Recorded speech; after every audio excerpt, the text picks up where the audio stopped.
Let's talk to Zia Yusuf, Head of Reform UK, of course. A couple of things to talk about. Head of Doge, I should say, at Reform UK. Very good morning to you, Zia. Morning, Mike. Good to see you. Plenty to talk about this morning.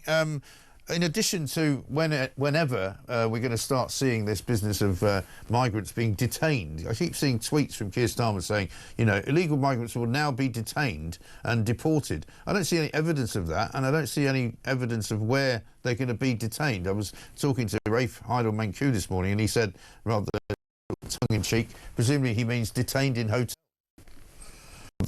It's all rhetoric, it's all garbage, no one's listening, which is why his approval ratings have collapsed at historic speed. Look, there's north of 1.2 million people here in this country illegally already. They are crossing the channel illegally at record numbers, right? So things aren't not improving fast enough. They are getting demonstrably worse every single week. And the only way we're going to solve this problem, Mike, and restore a social contract that is hanging by a thread in this country is by deporting every single one of those 1.2 million people who are here. We need to be standing up enormous amounts of detention capacity. We need huge numbers of charter flights. We need return agreements with countries to take these people back. And if they don't take them back, we need to be doing things like stopping issuing visas altogether. We need to be scrapping the foreign aid. You know, we've still got countries where we give foreign aid out in the tens of millions. We issue tons of visas to who are refusing to even take back the criminals that those countries have languishing in our prisons. And the reason for that, Mike, is because we've had gutless, witless politicians in this country for decades, and that will change when Nigel's the Prime Minister. Yeah, because watching, you know, Macron last week in the sort of mini summit that he had with Keir Starmer, you know, it seemed to be all about, you know, the optics, the hugs, the handshakes, we've signed a deal, therefore that means something. It doesn't really mean anything, it seems to me. I mean, this one in, one out thing is not anything like one in, one out. We know it's at least 17 in and one out, possibly, and maybe not even one out anyway. Exactly. What we need is none in and all out. I'd actually disagree. I think it does mean something. I think Macron is playing the United Kingdom, and I think he's laughing at the United Kingdom. You know, we had this big round of applause because he talked about loaning us the bio tapestry, while all that does is obfuscate the fact that the French border force, you've seen that picture where they're literally taking pictures of illegal migrants departing from French shores under the watchful eye of French border force to arrive in this country illegally, to leech off the state, to get endless free stuff by them. We come on to talk about what my Doge team has already uncovered. But do you know what's actually happening? British taxpayers are actually paying Macron and the French government £700 million for that privilege, which is why he's so rosy and smiling all the time. Macron is laughing at us. Yeah, it is absolutely ridiculous. And you've been tweeting this week about the first set of findings that have been discovered by the Doge unit. We're talking about circus tickets, crazy golf trips, Amazon parcels, all being paid for by us. Yeah, I mean, the jokes write themselves. Yeah. County council taking asylum seekers to the circus is not a sentence that is going to do anything for the blood pressure of people listening and watching this program, Mike. And, you know, it's not just that. We've seen tens of thousands of pounds, in fact, actually hundreds of thousands of pounds on fast food, Domino's, Nando's, McDonald's. You're seeing huge amounts of money being spent on things like Virgin Atlantic flights. Yeah. Those are long-haul flights, by the way. And so what we're seeing is that people who come to this country illegally, you know, we talk about the social contract in this country hanging by a thread.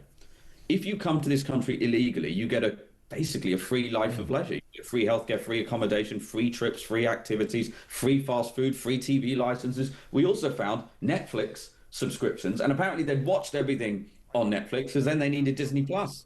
So we found thousands of pounds of Disney Plus subscriptions. How many people watching and listening to this struggle to who are cancelling their own subscriptions? Services to make ends meet, who are struggling to find time or the money to take their own children to the circus or safari parks or the cinema or trampolining or skateboarding. I mean, it's just the most horrific abomination, and people in this country are getting angrier and angrier, and if something doesn't change soon, I think things are going to get very bad indeed. And what do these council officials say to you when you uncover this stuff and you ask them, you know, what's all this for? Why are you paying for all this? Why have these people got Netflix accounts? What's going on? They just hand wave it away. And by the way, this is the tip of the iceberg, Mike. There's more to come. You're going to see even more, frankly, horrific wasting of taxpayer money. Yeah. Look, the reality is, Mike, they hand wave it away because they know they can. There's been no accountability for the way taxpayers' money is spent for decades now. I mean, you know, you look at everything from the the billions and billions of pounds, tens of billions on HS2 that was just spaffed all, with which we got nothing, or the 6 billion a year on asylum hotels. But I think the reason why this stuff really grates on people is because, as I said, we hear it time and time again from people in this country. They say, I can't find time to take my own. I'm working 2 jobs.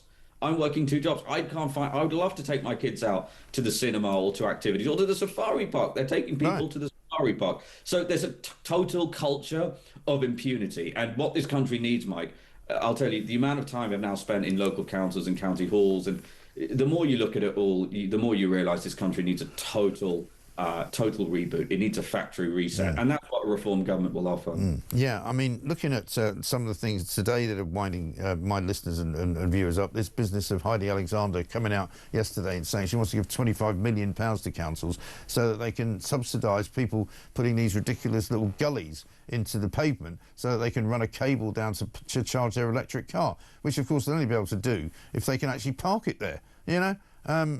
And, you know, again, it's taxpayers' money they're using. They talk about it as if it's their money. Yeah, no, and it's all pet projects. Of all the things British people are not crying out for, let's unpack that, by the way. And this is what you see time and again. And the more time I spend in these local councils, the more you realise the second and third order effects of these appalling student politician decisions are much worse than just that headline amount of money, Mike. Because what's also going to happen is they're going to close the roads.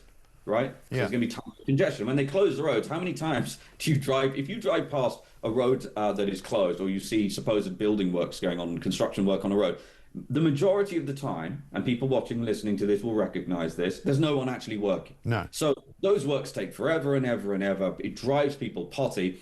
And again, nobody is asking for any of this stuff. The reason why, it's not just that money, they're also trying to subsidise more electric vehicles because there is no demand for these cars. Right. And so instead of just allowing the market to work, look, I like Teslas, they're quite fun and cool cars. If people want to go and buy a Tesla, go buy a Tesla. That's fine. Let the private markets work. Do exactly what's happening in America, for example, where Trump is taking away these EV mandates. Yeah.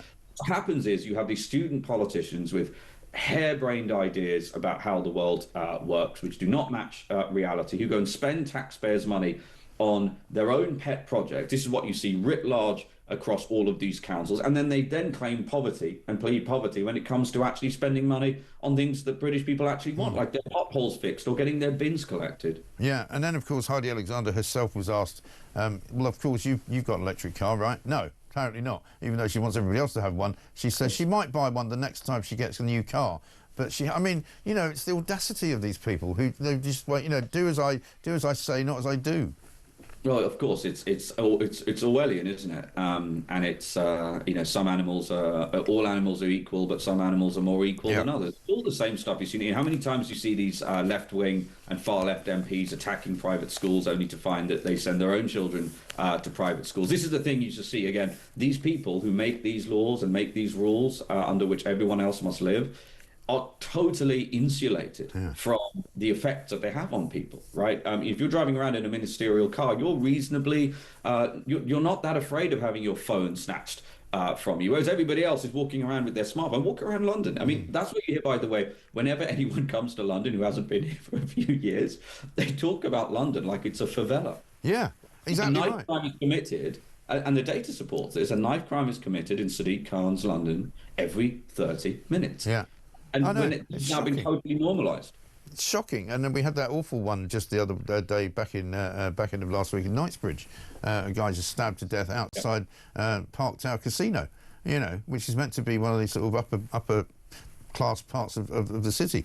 Yeah, I mean, I find that when I was younger, you'd go to places like, you know, Rome, and you'd go to places like Barcelona, and you'd always be told, look out for the pickpockets. You know, now it's like literally, I mean, I've never felt more unsafe in terms of what somebody might want to rob from me in London.